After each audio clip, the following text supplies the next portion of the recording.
Support గా, నాగార్జున ఫ్యామిలీకి support గా కూడా నిలుస్తూ ఉన్నారు. కొండా సురేఖ సారీ చెప్పినా కూడా దీనిపై ఈ చర్చ, ఈ రచ్చ ఇప్పట్లో ఆగేలా కనిపించడం లేదు. సో ఏం చెప్తారు నట్టి కుమార్ గారు? ఒకటండి, ఇప్పుడు ఇండస్ట్రీ మొత్తం టోటల్ గా వచ్చి ఏకతాటి మీద వచ్చి ఖండించింది అంటే శుభ పరిణామం. అది మంచి పరిణామం. ఆడపిల్లల్ని ఎవరినైనా అంగట్లో బొమ్మలాగా చూడకూడదు, ఆడపిల్లల్ని ఎవరు తప్పుడు మాట్లాడకూడదు. నెంబర్ 1. నెంబర్ 2, నిన్న సురేఖ గారి మాటల్లో ఆమె మినిస్టర్, ఫస్ట్ ఇంతకు ముందు మినిస్టరు, ఆమె 2 సార్లు మినిస్టర్, సీనియర్ మోస్ట్ ఎమ్మెల్యే. ఆమె ఆవేదన ఏంటంటే పొలిటికల్ ఆవేదనలో నుంచి పొలిటికల్ గా మాట్లాడి పొలిటికల్ గా ఆవేదన నుంచి ఆమె ఆవేశంలో నాకు తెలిసి ఈ విషయాలు ఈ సినిమా ఇండస్ట్రీ మీదకి వచ్చాయి. అదే ఒకటి, అది తెలుసు మాట్లాడారు, తెలియక మాటలు మాట్లాడకూడదు కనుక ఆమె ఒక బాధ్యతగా పోస్ట్ లో ఉంది కాబట్టి, గవర్నమెంట్ లో ఉన్నారు కాబట్టి ఆ మాటలు మాట్లాడుతూ ఇమీడియట్లీ రియాక్ట్ అయ్యి ఆమె కూడా సారీ చెప్పారు. వీళ్ళందరూ కూడా మొత్తం టోటల్ గా అందరూ ఒకటయ్యారు. కానీ ఇదే ఇండస్ట్రీ మరి అందరూ ఆడబిడ్డలే కదా, ప్రతి ఒక్కరు అవేటప్పుడు కూడా ఖండించాలి. అదని ఎన్నోసార్లు నేను కూడా చెప్తాను, నిన్న కూడా చెప్పాను. ఇది ఖండించడం పరిణామం. ఇండస్ట్రీ అనేది మంచి పరిణామం.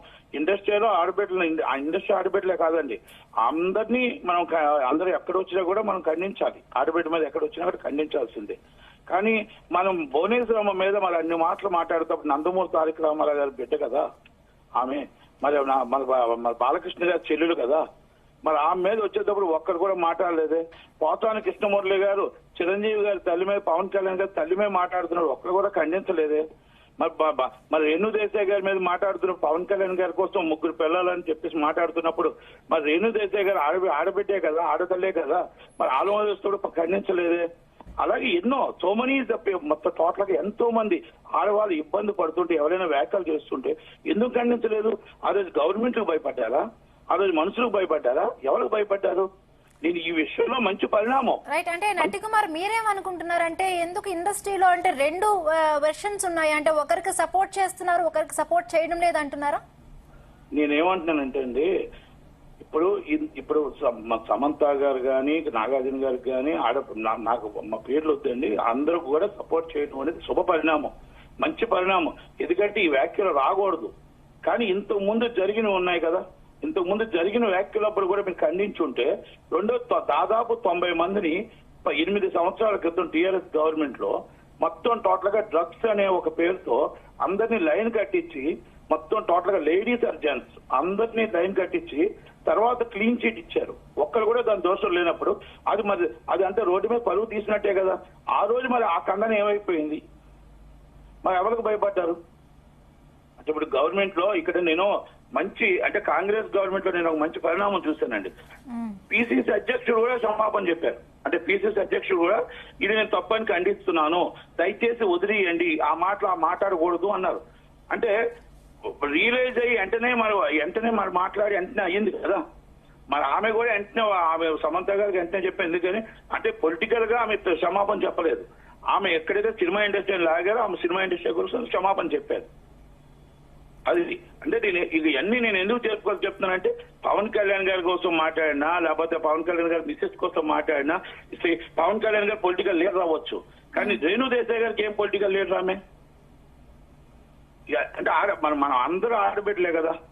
మన చిరంజీవి గారి మదరు పోసాని కృష్ణ గారు మాట్లాడిన మాటలు ఎందుకు ఖండించలేదు? వీళ్ళంతా ఖండించలేదు. కానీ ఈ రోజుకైనా రియలైజ్ అయ్యారు, ఇండస్ట్రీ అంతా ఒకటయింది, సంతోషం. నేను ఇండస్ట్రీలో ప్రతి ఒక్కరిని ఖండిస్తూనే ఉంటాం. ఇలాంటివి ఏమంటే తప్పుంటే ఖండిస్తూనే ఉంటాం.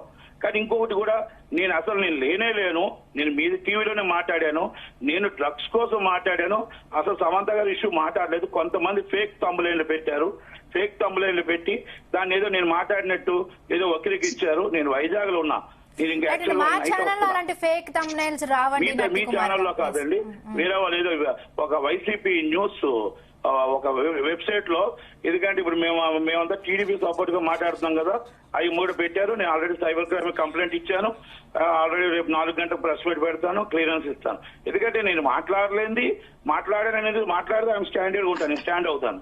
ఇప్పుడు నేను అడిగింది కేటీఆర్ గారు అప్పుడు లాస్ట్ లో సమాధానం చెప్పాల్సింది.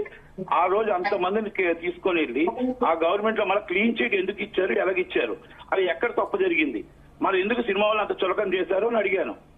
దానికి సమాధానం చెప్పాల్సిన బాధ్యత ఉన్నాయి. నేను ప్రశ్నే అడిగాను. నేనేమి ఎవరిని కామెంట్స్ ఇది చేయలేదు కదా. ఎస్. ఇప్పుడు కూడా నేను అంటున్నాను, మన ఇండస్ట్రీ అందరూ ఒక తాటి మీద రావడం మంచి పరిణామం, కానీ అందరికీ రావాలి. అది అన్ని అసోసియేషన్లు అందరికీ రావాలి. అంటే నట్టి కుమార్ గారు ఇప్పుడు ఇండస్ట్రీలో అందరూ కూడా ఏకతాటిపైకి వచ్చారు. మరి గతంలో పవన్ కళ్యాణ్ గారిని విమర్శించినప్పుడు, అలాగే పవన్ కళ్యాణ్ గారు అమ్మగారిని కూడా విమర్శించినప్పుడు కూడా ఇండస్ట్రీ అంతా ఏకతాటిపైకి రాలేదు. మరి దాని గురించి ఏం చెప్తారు నట్టి కుమార్ గారు? మరి నేను అదే కదండి అడుగుతున్నాను. విభజించు పాలించు కాదు కదా, విభజించు పాలించు కాదు కదా. వాళ్ళ అమ్మగారు అంటే దైవంతో సమానం అండి. చిరంజీవి గారి మదర్ అంటే ఇది ఇండస్ట్రీకి ఈ రోజు మొత్తం టోటల్ గా ఆయన పెద్ద అలాంటి వ్యక్తిని మన పోసాని కృష్ణమూర్తి గారు చేస్తే ఏం చర్య తీసుకున్నారు? అక్కడ పొలిటికల్ గా పవన్ కళ్యాణ్ గారు తీసేద్దామండి, కానీ ఆయన చిరంజీవి గారు పొలిటికల్ లీడర్ కాదు. పవన్ కళ్యాణ్ చిరంజీవి గారు అమ్మగారు పొలిటికల్ లీడర్ కాదు. ఆమె మహిళ. మొత్తం టోటల్ గా కుటుంబం మెగా కుటుంబమే ఇచ్చింది ఆమె. అంటే నేను ఏమంటున్నానంటే భువనేశ్వరం